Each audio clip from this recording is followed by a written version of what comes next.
Hi everyone. Thank you so much for joining today's webinar. You're very welcome. I'm Trina Stankard and I work in partner marketing here at Titan HQ. Today I'll be joined with Alex Strumark, product specialist. Today's webinar will explore in detail the functionality offered by Exchange Online archiving and compare it with what ArcTitan offers. We will look at what makes a good archiving solution and what you should consider when thinking about EOA and archiving for compliance searches. We will also discuss what impacts may arise by using EOA in place of a dedicated archiving solution. There won't be a demo in today's session, but we're more than happy to arrange something with you as a follow-up. To arrange a session, just contact your account manager or you can reply to the follow-up email you receive after today's session. So without further delays, let's get started. Thanks, Treva. Welcome everyone to this webinar. Just going to jump straight through and give you a bit of an introduction to and run through our agenda. Today we're going to walk through initially the aims of the webinar, let you know what we're planning to tell you. I do have to pop up a quick disclaimer because we're talking about other parties' products. Then we'll make sure that we're all on the same page regarding the purpose of an archiving solution, talk through some common misconceptions that are out there in the market about what archiving does and doesn't do, and then spend a few minutes just focusing on compliance and why we think that's such a significant issue for email archiving in particular. Then we'll get into the meat of the issue and tackle Exchange Online archiving and its limitations. Following that, we'll have some comparisons with a dedicated archiving solution, in this case ArcTitan. And finally, I'll summarize that for you and give you some key takeaways to think about at the end. Just want to start off by saying there is a white paper available, and at the end of the session we'll be sending out an email with a link and the slides from today. So what are we looking to achieve? Firstly, to help you recognize the key features of an email archiving solution and understand why they're so pivotal. Secondly, to show you the capabilities, because in some ways it's a great product, and the limitations of Exchange Online archiving. And finally, to help you appreciate the benefits of a dedicated archiving solution in contrast with that. As I said, I need to chuck this on screen just briefly for you. We're somewhat at the mercy of Microsoft's product management team for how accurate any discussion of their products is. I'm sure you can empathize, you've all been there. But we are confident that this presentation is accurate to the best of our knowledge today. So what's the purpose of an archiving solution? I'm going to go through 5 key points on this slide and give you an understanding of why we think they're so critical. Firstly, rapid and accurate e-discovery, so meaning the search, retrieval and management of your email data. Secondly, regulatory and compliance tools, so enabling you to comply with whatever legislative pieces are relevant to your business regarding email management and retention. Thirdly, legal proof of communications, so not just being able to get back to a specific point in time, but being able to prove what was sent and received by your organization. And then the preservation of intellectual property, which is a growing category here. We find more and more IP is found only in email, and it's pivotal for organizations to be able to retain and prove that that is their property. And finally, continuity of access to email data. So this could be versus malicious or accidental data loss from internal or external actors. An archive can ensure that you have access to that data at all times. There are a bunch of misconceptions about archiving solutions, so we'll highlight a few here. Firstly, email archiving is built for and part of 365, so a third-party archiving solution is unnecessary. We would call out that Exchange Online archiving is only included with some specific plans, and it requires considerable additional configuration to perform effectively as an archive.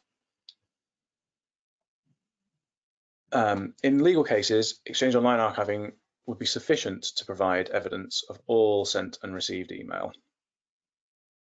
You might be able to get back the majority of your email, but tamper evidence, so ensuring that content has not been edited, deleted, or in any way changed from its original form, is critical for supporting a legal case, and this is extremely costly and difficult to achieve in M365. Purview, so Microsoft's compliance and e-discovery solution, will allow us to find email content for compliance cases easily. It's important to state that Microsoft does offer a really comprehensive suite of compliance and audit tools, but that they generally require E5 licensing and a bunch of add-ons and an enormous investment in configuration and training to get them to a point at which anyone would describe their use as easy. Mailbox size limits are huge, so storage is not an issue. This was the perception some time ago as organizations migrated to cloud and hosted Exchange, but we now regularly see full and primary and archive mailboxes, and that includes, auto-expanded online archives at 1.5 terabytes that are maxed out and therefore no longer archiving.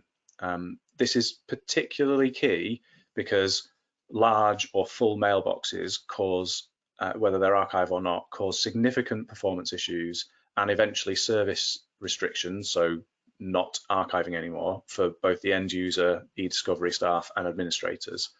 And what I'm sure you're all very aware of is that the largest mailboxes tend to be the most critical, or those belonging to key users in the organization, compounding those issues.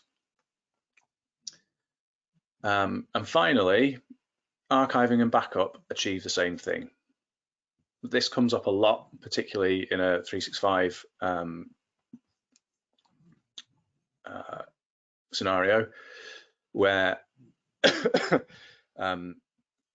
Microsoft themselves actually state that you should back up their solutions using a third-party product, and organizations frequently believe that that's sufficient to allow them to access historic email. We would want to call out that an archive stores a copy of every sent and received email in a tamper-evident format, and that gives you an accurate record of communications, not just the state of an email server at a given point in time. And here, as I mentioned, is Microsoft's specific statement on requiring a third-party backup. I know we mentioned continuity earlier, so calling out that it's not equivalent to backup is relevant here. And it's also worth highlighting that Exchange Online does not fulfill this requirement because it's simply another mailbox on the same platform. So all of those are things that we see or are asked about on a regular basis, and hopefully that's given you a bit of an insight into how we think about our own archiving solution and how you might want to frame your consideration of Exchange Online archiving. I'm going to spend a little bit of time now talking about compliance. So all of the points that I've put on screen here are critical for various different pieces of legislation.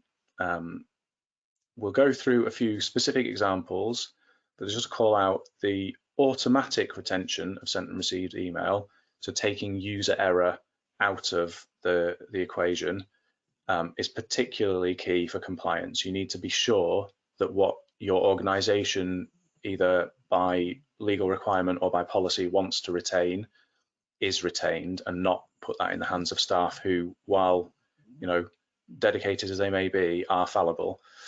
And secondly, that fast and effective e-discovery, as we mentioned earlier, is absolutely critical for this. In most cases, compliance means being able to deliver specific content in response to a request, be that from a user or a governing body or a legal organization. So all of these come up regularly when we're talking to clients about compliance. And I'll go through these specific examples, but it's important to say, just a few of many. Finally, on this point, an archive is just a tool that an organization can use to achieve and maintain compliance. It's not a silver bullet that you can buy to automatically comply. And what we seek to do with our own solution is provide this comprehensive tool set that will allow you to achieve compliance with whatever it is that you need. GDPR Obviously extremely relevant for all companies that handle personally identifiable information, for whom this applies, states in a couple of places that the retention of data must be done for no longer than is necessary for the purposes for which personal data is being processed. It also states that data subjects must have the right to obtain from the controller the erasure of personal data concerning him or her without undue delay. So what this necessitates is the ability to manage content effectively according to policy and on request.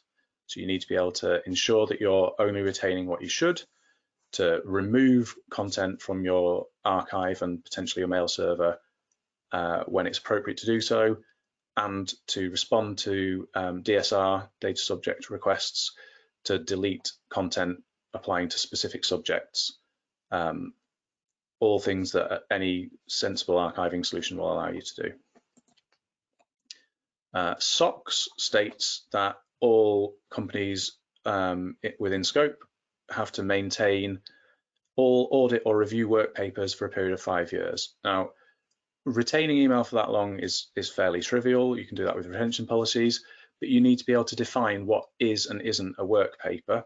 And you need to be able to ensure that that content is retained regardless of all other activities. So what this precipitates is a need for essentially legal hold. You've got to be able to specify that certain content must be retained, that no one can delete it under any circumstance. And again, any decent archive will give you that ability. And finally, we'll call out SEC or FINRA, which specifies that you have to preserve all content for a period of no less than 6 years, and everything. It also states elsewhere that all electronic records must be retained in an immediately accessible format for 2 years. So we're back again to needing an e-discovery solution that can get you immediate access to any electronic records for those periods. There's other sections of SEC and FINRA that state how rapidly you must be able to recover specific content, but fundamentally, if you're waiting hours for search results to complete and to be able to export, as we'll get onto it in a later slide, that might cause you significant problems in terms of your responses to requests to provide information under this legislation. So we've set the stage as to what archiving should be, and we've tackled some of the potential misconceptions about 365 Exchange Online archiving. Let's talk about what that product actually is. Fundamentally, it's a private secondary mailbox to which email can be copied or moved. That can be done by policy. It can be done manually by users. And by default, any content older than 2 years is archived from a user's mailbox to their online archive automatically. Additionally, administrators can configure all sorts of policies around this, and they can place archives under litigation hold, which will prevent users from removing or editing archive content, but that is not the default behavior. So by default, I can access my online archive and I can remove content from it. I can edit content in my email to my heart's content. It is just another mailbox. As I said earlier, it's included with Exchange Online 2 plans, and it's available as an add-on for other 365 plans. That's all it does without a significant investment in configuration and potentially in third-party tools. It is a far cry in this state from the feature set that we just described, particularly with regards to achieving compliance with legislation. And what's it not? Well, stick with us for the next 15 or so slides, and you should have a good understanding of that. I'm going to tackle a few individual limitations of the product in turn. If you have any questions regarding specific use cases that we don't cover in today's session, we'd love to hear from you. So please drop those into the GoToWebinar chat, and we will pick those up within 24 hours and get back to you. So the first limitation is around e-discovery. 365 e-discovery in Purview is quite heavily limited. I've picked out a few key ones that come up again and again for us. There's a 50 gig limit in terms of the size of results that you get in an individual search, and a 10,000 mailbox limit per search. So that means that multiple searches will be absolutely essential for large archives, even if they are fairly simple search terms. And large organizations face additional hurdles. As you can imagine, that comes up for quite a lot of the market. And then finally, and perhaps more relevantly for every organization regardless of size, you can only have 5 concurrent jobs in your 365 tenancy. So when the 6th job is added, and jobs include a whole load of different actions across 365, not just Purview, a queue is generated. So that means your search will go into that queue, and you won't get your results until that queue has cleared down and all other jobs have completed. Now, many jobs might complete very quickly, but we regularly find that search will take, for a small sample set, maybe 30, 40 minutes for you to get your search results by itself, let alone if it's placed in a queue behind a bunch of other actions. So the delay between going and starting an e-discovery case and getting your results can be quite significant, which is not great from a user experience perspective and could potentially cause problems in terms of getting your data out, managed and dealt with, provided to a third party perhaps in a timely fashion. Secondly, logging. There's no logging and alerts for actions that break compliance by default. So compliance can't be proven without logging. You could put in place all sorts of safeguards to ensure that your data is retained, but if there's no way, and I'll skip to this slide just to show you, if there's no way to track this sequence of actions, then that is essentially meaningless, right? And in this case, we could log in as an administrator, we could disable the litigation hold, we could delete some email and then re-enable litigation hold, and none of those would be tracked by default. None of them would generate alerts from the platform. It is worth highlighting that, of course, you could use a third-party SIEM solution, and that there are services that you can buy from Microsoft, including E5 licensing and an add-on for additional logging, but those all come at significant additional configuration, complexity, and cost. So the default logging, it leaves quite a lot to be desired on the platform. Litigation hold is required to prevent alteration, delete, or deletion of email globally. Holds on mailboxes prevent you from delegating or restoring them, and they also prohibit deletions. Obviously, that's what they're intended to do. So they have to be disabled to serve a GDPR data subject request. This is very problematic in that GDPR comes up for many organizations, and if we have global litigation hold to prevent any content from being messed with, then we end up in this scenario, which is that in order to delete content from a mailbox that's under hold, we have to disable litigation hold, find the relevant emails and delete them. We then have a 14-day deleted item period before anything actually gets deleted. And then 7 days before the mailbox, an archive mailbox in this case, is purged, and then we can re-enable litigation hold. So we're at a 21-day period where we cannot maintain litigation hold on a mailbox without, if we're going to fulfill this request. There are other ways to configure this solution so that you don't have global litigation hold, but all of them have other significant issues and potentially punch holes in your compliance model. So by far the easiest method has some significant shortcomings with regards to GDPR. I'm now going to jump into a few direct feature comparisons between ArcTitan, our product, and Exchange Online archiving. I'll start with support because I think this is by far one of the most critical. Microsoft doesn't offer support directly with their products. Users are, as I'm sure you're all well aware, dependent on documentation, forums, and fundamentally the knowledge and services that they get from their CSP or MSP. That can be workable, especially for mature products with widespread use that have up-to-date documentation. But archiving, particularly e-discovery, tends to be used in anger relatively infrequently. It's often done under significant time pressure, and that means that the ability to access timely quality support to resolve issues and assist with complex use cases is really critical, right? If it's an infrequently used solution, it's less likely that your CSP is going to be super familiar with it, and you're going to be under all of that pressure. So Titan HQ's support team is renowned for our focus on supporting customers. We have a 98% customer satisfaction rate, and we are absolutely committed to providing the best service and going above and beyond for our customers.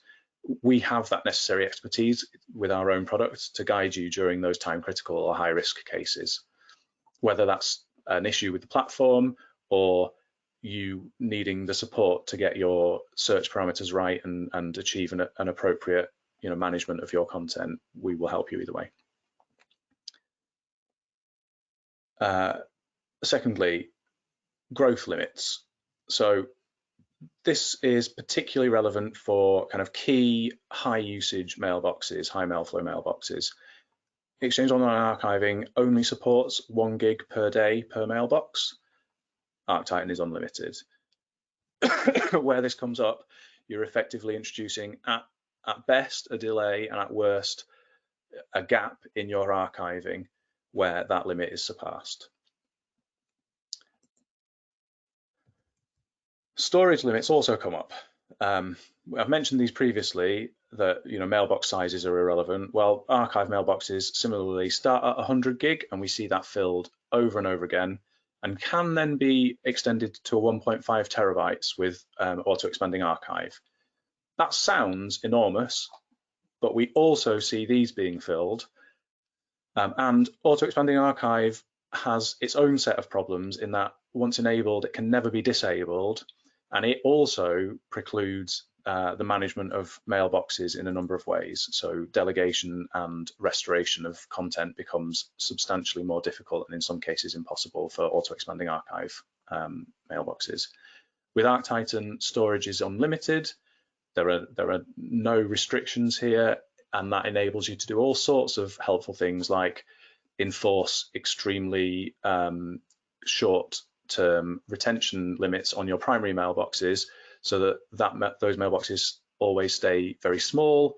You get the performance benefits of not having a huge amount of content in the primary mail server, and then you can leverage ArcTitan's fantastic indexing solution to get lightning fast search results on any of the older email. Automatic archiving I've spoken about before, but the default on Exchange Online Archiving is content older than 2 years. Anything beyond that, you're going to be configuring your own policies. You're going to have to make sure that they can't be circumvented by users.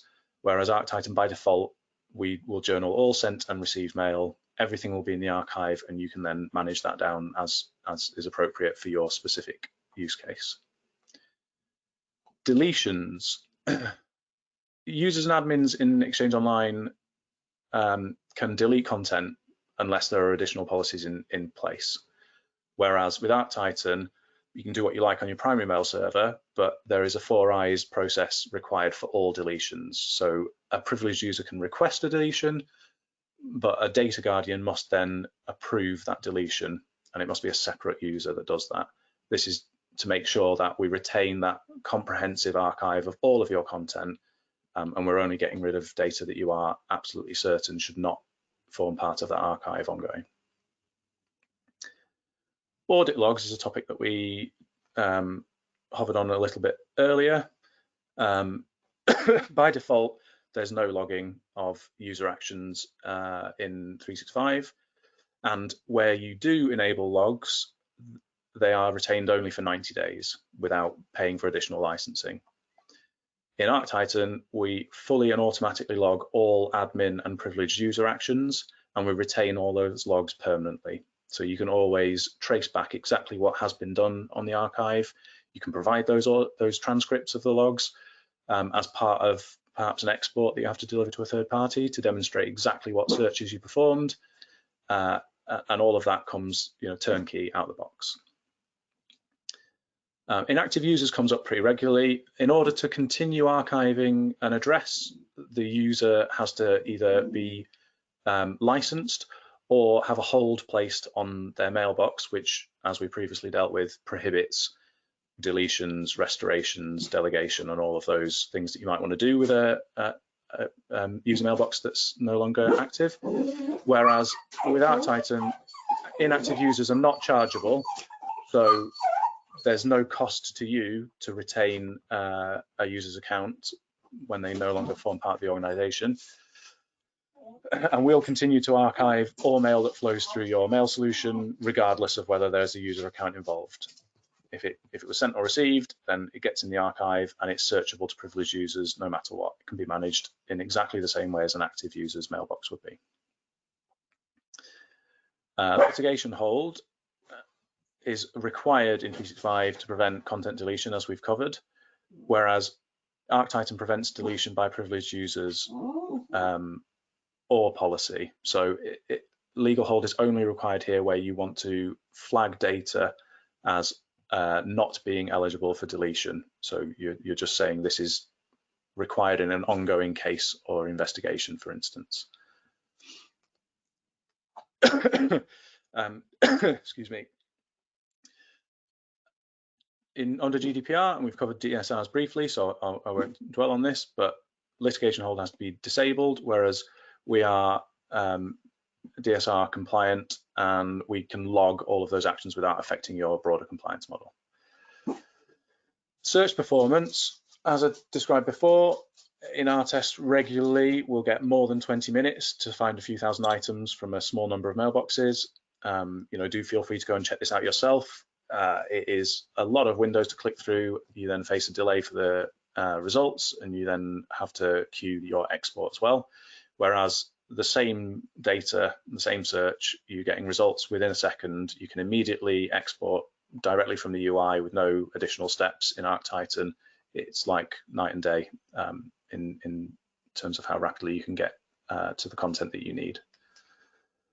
There are also limits, as we've discussed, within Exchange Online under Purview, whereas ArcTitan has no limits on the number of jobs or the searches that you can perform. UI and UX I've mentioned briefly. Previews is a key feature, so as you are performing a search in ArcTitan, you get a preview of the results. We also offer a single pane to review, sort, and filter results, and you can export selected content, whereas in Purview you have to export the entirety of your results and can then manage it down. There's no way to trim and filter from the preview pane. Cost is worth dwelling on as well. I've talked about a whole load of things where they add complexity, where configuration is required, where you would have to maintain a compliance model in Exchange Online. And for almost all features, E3 is required. And for all logging and a load of the advanced e-discovery features, E5 is required. I'm sure you all are well aware of what those subscriptions cost in 365. Whereas ArcTitan is a turnkey solution priced, from $2 up per user per month. There's no further configuration required, and wherever you do want to tweak the settings, we're here to help you do that. So you've sat through 30 odd slides here. I'll try to summarize this for you to a degree. I hope I've covered the majority of the key topics for this session, but if there's anything that I've missed, again, please do reach out to us and we'll get back to you as quickly as we can. We'd also love to have a specific session with one of our sales engineers to go through your use case and work through what we can and can't offer. In summary, compliance is difficult and expensive to achieve and maintain in 365, and we offer a turnkey solution that can do that for you from day one. Audit and logging requires E5 licensing and a load of configuration. We're talking weeks of work to really achieve an environment that is going to going to fulfill your goals. Mailbox and archive storage limits are real and meaningful despite initially seeming quite large. Litigation hold prohibits delegation and restoration and data subject requests. So while it's the best method to quickly achieve compliance, it has a whole load of problems of its own. You're going to need to spend considerable additional money and effort just to archive all email across the organization. It's not done out of the box. There is a fairly difficult and very variable between different elements of the product user interface and experience. And then the time to export e-discovery results is very high. This is the most frequently cited issue that we see with Purview, that it's cumbersome and it takes quite a lot of time to go from the point at which you start a case to the point at which you can actually export a meaningful set of results that you can do something with.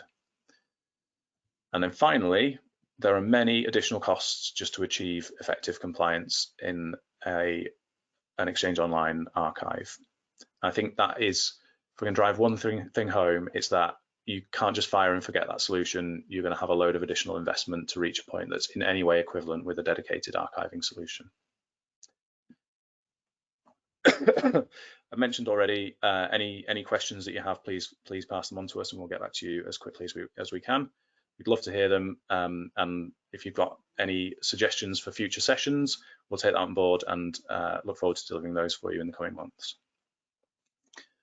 As I mentioned at the start, there is a white paper available that has a load of additional information on this topic. We'll be sending that out along with the slides from this session immediately afterwards. So look forward to that. Please do read it. There's plenty of information in there that might help you get a better understanding of the detail of this topic. And finally, please get back to us if there are any specific use cases that you want to explore, and if we can set up a session for you with some of our technical team to work through how you would go about using the product. And that's all from me today. I hope that's been informative. I know I've talked a lot and it is a somewhat detailed topic. Thank you all for your time, and I look forward to hearing from you and answering your questions. Thanks so much, Alex. Hopefully see you all next time.